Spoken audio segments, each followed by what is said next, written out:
Hello and welcome. My name is Christopher Gallagher. I'm a breast medical oncologist and the medical director of cancer services at MedStar Washington Hospital Center. And I'm here today with Dr. Adam Brufsky, and we're going to talk about real-world evidence to expand the knowledge of CDK4/6 inhibitor-related adverse effects. So, Adam, welcome. Thank you. Thank you very much. Nice to see you. So, in talking about real-world evidence with CDK4/6 inhibitors, we sort of know what the randomized clinical trials say in some of our clinical experience. And what can we learn from some of the real-world evidence about dose modifications and discontinuations and why they're done? Well, the first thing is, I think the biggest thing people wonder, this is like the old joke that we always used to say, doc, my hair isn't falling out. Is my chemo working? I'm not sick enough. Are things working? And so one question people always have is, if when we dose reduce, does it really compromise efficacy? And I think that one thing we've learned, at least across the CDK4/6 inhibitors, let's talk about the CDK4/6 inhibitors. I think those are the most important ones to talk about right now.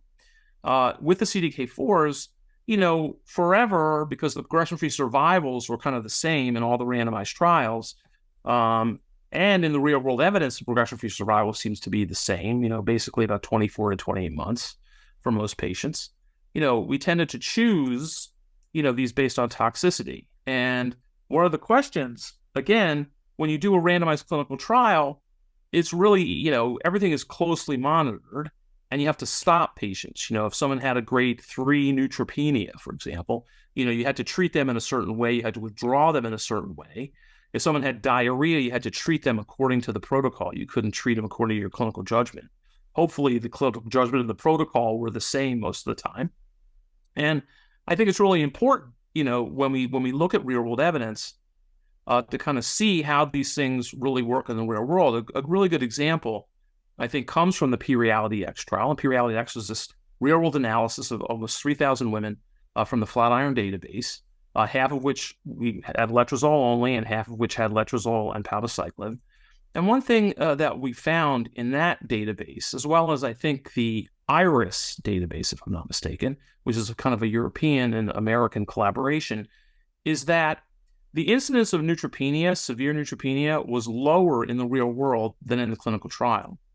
And there's a lot of reasons for that. I think one reason, when we look at a lot of this data, is that you start at a lower dose. I mean, probably 15% of the time or so, you'd start at 100. American oncologists, interestingly enough, about probably 5 or 10% of them started a patient at 75, which is, really a big dose reduction.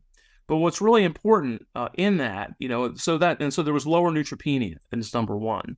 That's what we saw. The other thing that we've noticed that people are always wondering about is the length, is actually data from a long time. Are there any long-term side effects of being on CDK4/6 inhibitors? And I think we have the most data from palbociclib.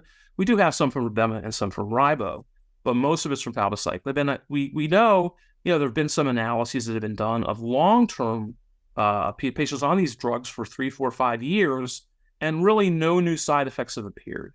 Things like, you're worried about leukemia, or you're worried about some other unknown side effect that could arise, and nothing has happened from that, which is really good.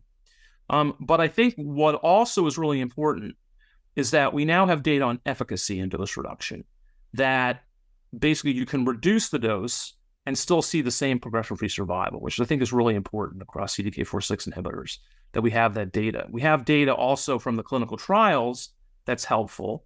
But again, the clinical trials are very controlled trials. And I think in the real world, we tend to dose reduce quite a lot more. We tend to, kind of maybe treat people right at the border, or, say a grade 3, reduced to grade 2. I think that we're in a trial, we're much more conservative about how we treat people. So I think that there's a lot of really interesting data that comes out of this that helps us and helps the patient as well kind of understand that if we have to reduce the dose of a drug, especially CDK4/6 inhibitor, that they will do just as well, and that there are no long-term toxicities. I think that's what makes patients happy when we kind of talk to them about them, and they make them feel comfortable about it. I agree completely. I mean, when you have to tell a woman she needs to be dose reduced, I mean, sometimes their first come back to you is, please don't, I don't want to. But, when we have real world data and say, well, it's safe to do it and the efficacy is going to be the same, I think women are very reassured, because there's women who don't want that dose reduction. And I think the real world data really helps us with CDK4/6 inhibitors and having that No, I agree. conversation. Yeah, I agree completely. Well, thanks, Dr. Brufsky. I think we'll wrap up this part of our conversation. I think it was reassuring to talk about some of the real world adverse effects and how when we can measure them, we can actually better inform our patients. Yes, I agree. And again, thank everybody for listening. Thank you very much.